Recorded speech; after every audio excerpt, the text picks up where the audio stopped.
Hello people of the internet, it's Amanda, and for today's video, I'm here to talk about a J-drama that recently landed on Netflix titled Let's Get Divorced. Now, I had no plans to talk about this drama, I just wanted to watch it. I actually took my time, watching it, not really binging it as much, and I'll share why later into the video.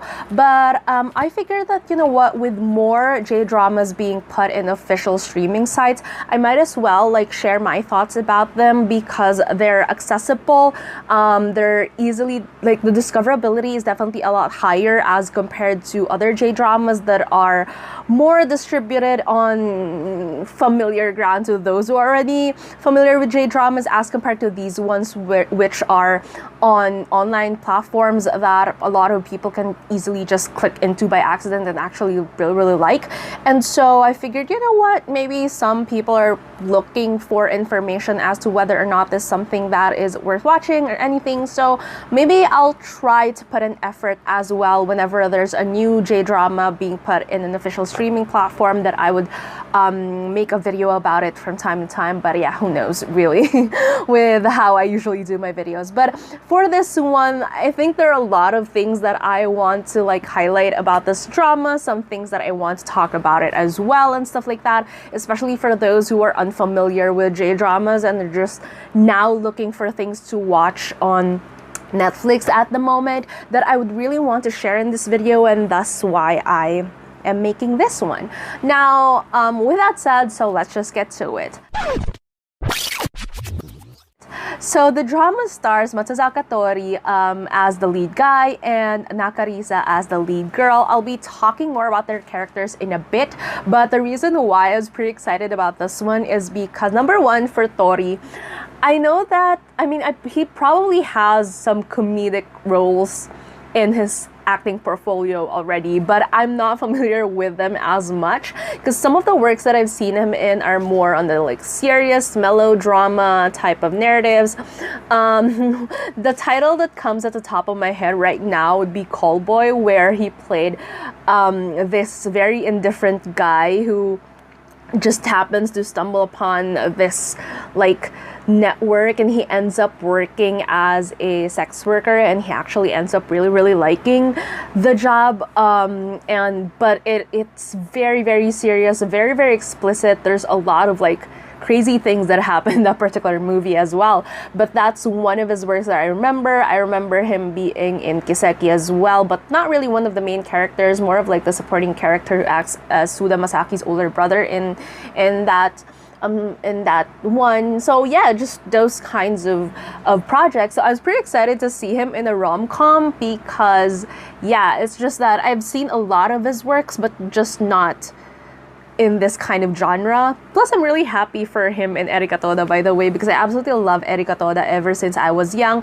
For the unfamiliar, she played Amane Misa in the 2005-2006 Death Note movies. So that's putting it out there as well.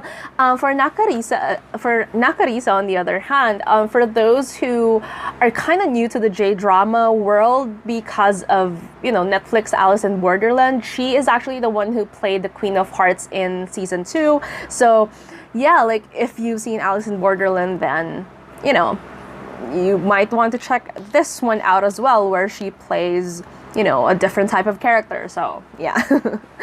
Now, with that said, so I was pretty excited about the concept of this drama because I feel rom-com, the tropes are gonna the usual tropes are gonna be there, but I'm still quite interested as to how they're gonna play things up. And I knew that given the title, it's not gonna be a rom-com where there's a meet cute and stuff like that. Obviously the dynamic is it's gonna be very different. And so Tori plays the role of Shoji Taishi, who is a 5th generation politician, and then Naka Riisa plays the role of Kurosawa Yui, who is a well-known celebrity. They're married for 5 years, and while they keep up appearances of being a happy couple together, especially in this YouTube show that they run together, they're not exactly as happy in real life. It's just that because of certain circumstances, they have to keep up with, looking like a happy couple. But to other people, they seem like very, very ideal because, again, Shoji, he's a politician, not really a good one at that. They made sure to let the audience know right off the bat that he's not exactly the sharpest tool in the shed, but he has his looks going for him. He comes from a political family. And he's very passionate about what he does, despite not exactly being particularly the smartest out there, which is really saying something. I mean, considering how it is politics even in real life. And then with Yui's character, she's very, very charismatic. She's a well-known actress, and she's known for this particular character that made her popular in the town or the district where her husband is currently elected. So it really kind of helps that particular dynamic of them being together. However, again, because of their roles in society, basically, they decide to it was a mutual agreement for them to get a divorce, thus the title of the drama. But because of certain circumstances, they can't. So with Yui, she has to deal with, with these sponsorships and stuff, where she has this image, how it is with celebrities, if they get into personal stuff, especially scandals or all of these things, it would affect their contracts, their endorsements, stuff like that. So there are definitely those things to be considered. And then for Taishi, on the other hand, there's the election. So re-election things happening, all those things. So they kind of need each other in a way, but they just really can't stand each other anymore. So they want to get a divorce already. All these things. It also adds to the idea that Taishi also had an affair a couple of years ago, which really affected their relationship as a couple. He was together with Lisa, who plays Mimata Sakurako, a news anchor, who Taishi had an affair with, all of these things. So the usual, scandalous things that happens within a high-profile marriage that can easily happen to a real-life marriage as well. Now, in between all these circumstances, in a very unexpected turn of events, Yui also gets caught up in her own affair with this very mysterious guy called Kano Kyoji, played by none other than Nishikido Ryo. Now, what's interesting about this is I haven't seen Ryo in quite a while because, again, ever since he left Johnny's in 2019, I usually just see him in No Good TV on YouTube with Akanishi Jin, also another former Johnny's, and stuff like that. So it's quite interesting to see him in a new drama on Netflix as well, especially for people who are currently discovering Gomenne Seishun, which was in the early 2010s, where he also starred in, which is also now available on Netflix. I digress. But yeah, it's just quite interesting to see him in this particular drama as well, playing the guy who Naka Riisa's Yui is having an affair with. So basically, they, as much as possible, they want to work around the situation. They don't want to announce that they're divorcing just yet. They want it to be a very nice, simple type of thing, because again, they're public figures, all of these things. But things aren't helping because they have to pretend that they're still a happy couple, and everything. So yeah. What's interesting about this drama is, and I think before I mention the things that I didn't like about it, let's talk about the things that I like about it first. I think it's very, very funny in a way. There's some parts of it that I just made me really, really laugh. I think Tori's character being this dumb guy who just has this privilege of gaining the political advantage of his family, but then also has his own really dumb moments. It's just so interesting to watch.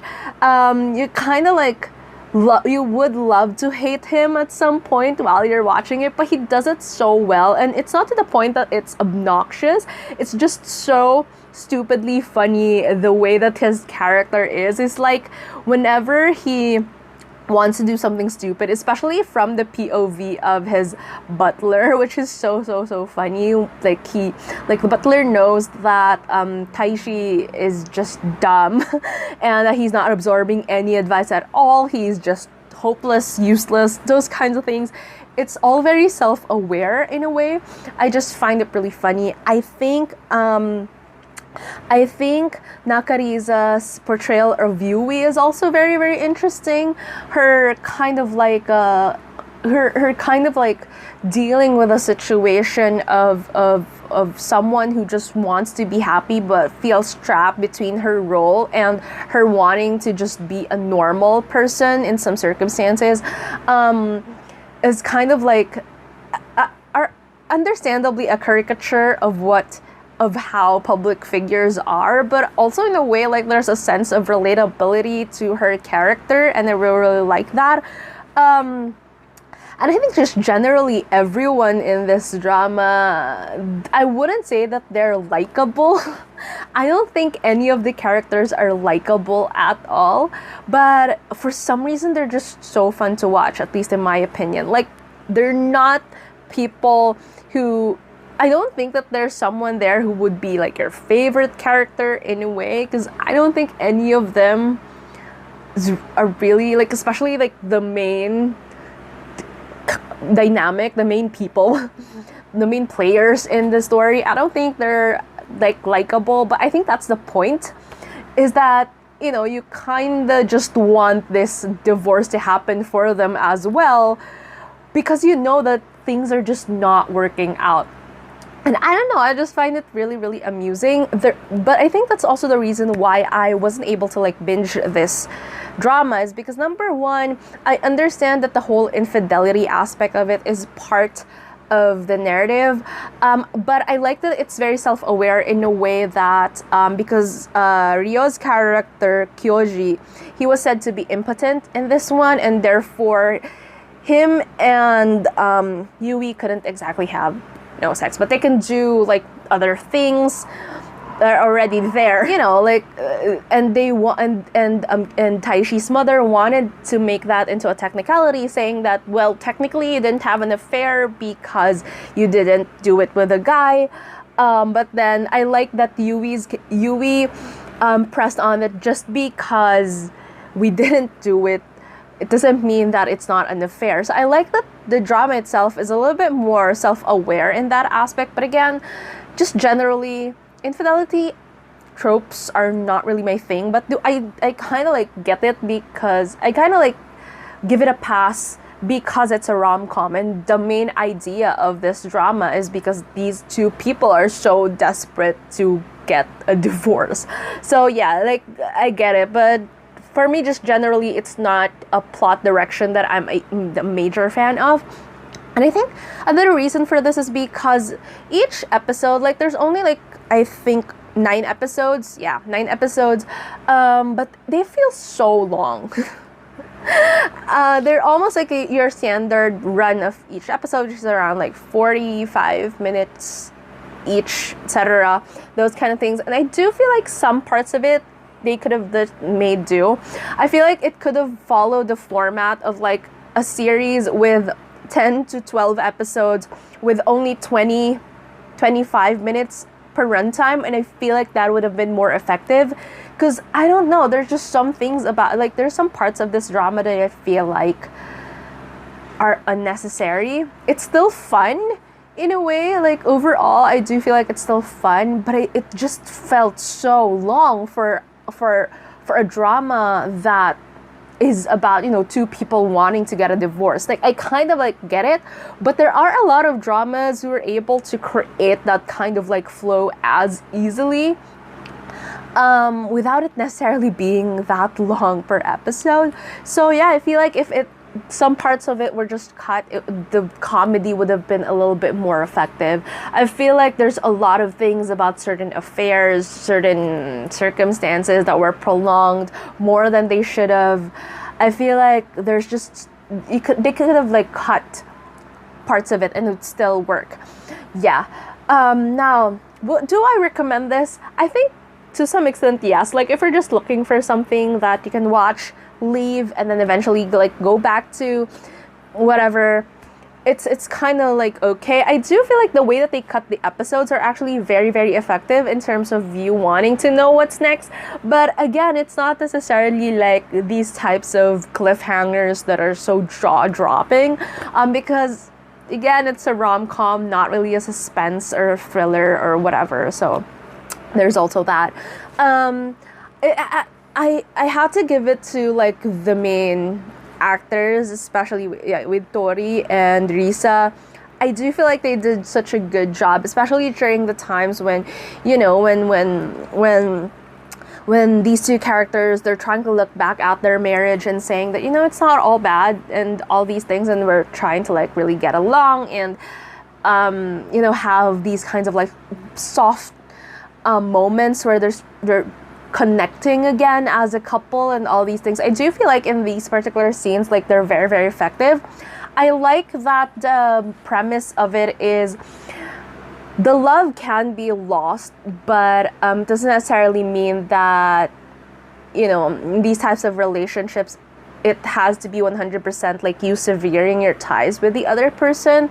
Like this, I like that as compared to other dramas that center on the idea of divorce or like married couples or whatever that are on the brink of breaking up, where they antagonize each other to the point that it's really, really toxic and everything. For them, it's more of just this idea of realizing that they once loved this person, it's just not working out anymore, and this is what's best for them, but they can still maintain a friendship. And I know that's kind of like idealistic, but again, this is a rom-com. They're not really pushing for like a dramatic turn of events here, and I kind of really like that because that made the drama really fresh in a way, in a sense that, you know, it's not all bad. It's just that it just didn't work out, and that's the best course of action instead of them completely hating each other, because that would be unfortunate, because there was a point in their life that they really admire this person. They still admire this person up to this point. It's just that the love just isn't there anymore. Or like the love, as in the romantic love, just isn't there anymore. And I think overall, that kind of messaging that the drama has was consistent through and through with the entire series, and I really like that. Again, I feel like it's more of just a pacing issue that I'm most likely not a fan of. But yeah. Overall, I do feel like I'm just really, really happy that Netflix is currently putting a lot of J-dramas on the platform already, commissioning a lot of these. I'm looking forward to a couple of films, a couple of series that they're putting on the platform this year, especially in the next couple of months. I'll probably be talking about those. But with that said, so tell me down in the comments below, like, what are your thoughts on these on Let's Get Divorced? What other dramas or J-dramas are you currently watching on Netflix at the moment? Anything on your queue that you're looking forward to? Because I have a couple as well that I'm pretty excited to watch and make a video for. And yeah, that's it for today's video. If you like this, please give it a thumbs up. And if you're new to my channel and you would want to hear more from me, please hit subscribe. Thank you so much for watching this, and I hope to see you again soon in a new one.